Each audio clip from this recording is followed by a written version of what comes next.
इससे पहले पलामू में पूर्व सीएम रघुवर दास ने झारखंड सरकार पर हमला बोला है और कहा कि आदिवासी मुख्यमंत्री होने के बाद भी आदिवासियों के हित के बारे में नहीं सोचा जा रहा है।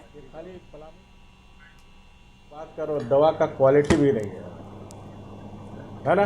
ये खाली पलामू का नहीं है, पूरे राज्य की स्थिति है। स्वास्थ्य व्यवस्था चरमाई हुई है और उसका बड़बोला मंत्री को आप सुनते रहिए। मैंने कहा ना, इस सरकार प्रचार और झूठ के पर चलने वाली सरकार के कारण आज जनता का मोह भंग इस सरकार से हो रही है। चाहे वो हमारा बेरोजगार नौजवान हो, किसने कितने नौकरी दी, वहाँ भी घोटाला, रोजगार में भी घोटाला, पेपर लीक, महिलाओं के साथ ऐसी आपने विश्वासघात किया। सरना धर्म कोड की मांग राज्य में कांग्रेस और जेएमएम तेजी से उठा रही है और बीते दिनों दोनों पार्टियों ने केंद्र सरकार के खिलाफ विरोध प्रदर्शन किया और इसके साथ ही नेता प्रतिपक्ष ने एक बार फिर धर्मांतरण का मुद्दा उठाया है।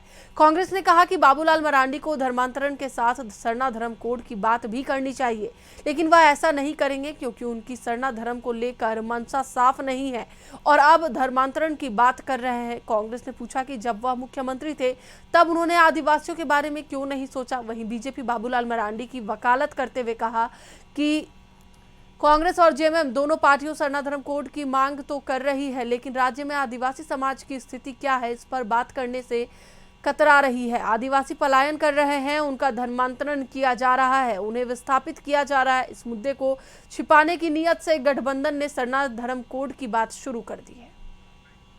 धर्मांतरण जो हो रहा है आदिवासी समाज का, उसको कैसे रोकथाम करना है। रघुवर दास जी ने जो धर्म संतोष विधेयक बिल लेकर आया था, उसको ठंडे बस्ते में लोगों ने डालने का काम किया है। और तो और जब केंद्र में मनमोहन सिंह जी की सरकार थी 2013 में, सुदर्शन भगत जी सरना धर्म कोड की मांग को लेकर पार्लियामेंट में विषय उठाया था, तो इन लोगों ने सिरे से खारिज किया था। नौटंकीबाजी को राज्य की आदिवासी जनता देख रही है कि ना धर्मांतरण रोकने का काम करते हैं, ना लव जिहाद के माध्यम से जो आदिवासियों का धर्मांतरण हो रहा है, बहनों का धर्मांतरण हो रहा है, उसको रोकने का काम करते हैं, घुसपैठी को रोकने का काम नहीं करते हैं, जो आदिवासियों की गिरती आबादी रोकने का काम नहीं करते हैं, राज्य के आदिवासियों का विस्थापन हो रहा है उसको रोकने का काम नहीं करते हैं। तो साहब ये नौटंकीबाजी किस लिए?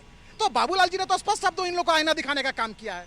धर्म कोड का मांग जोर पकड़ा है, तो बाबूलाल जी अब सरना धर्म कोड के नाम पर अपना चाल चरित्र भारतीय जनता पार्टी दिखा रही है। वो चाहती है कि सरना धर्म कोड हम लागू ना करें, लेकिन हम फिर कह रहे हैं कि बाबूलाल जी आप लाख प्रश्न कीजिए, यह सरना धर्म कोड राज्य की अस्मिता पहचान की बात है।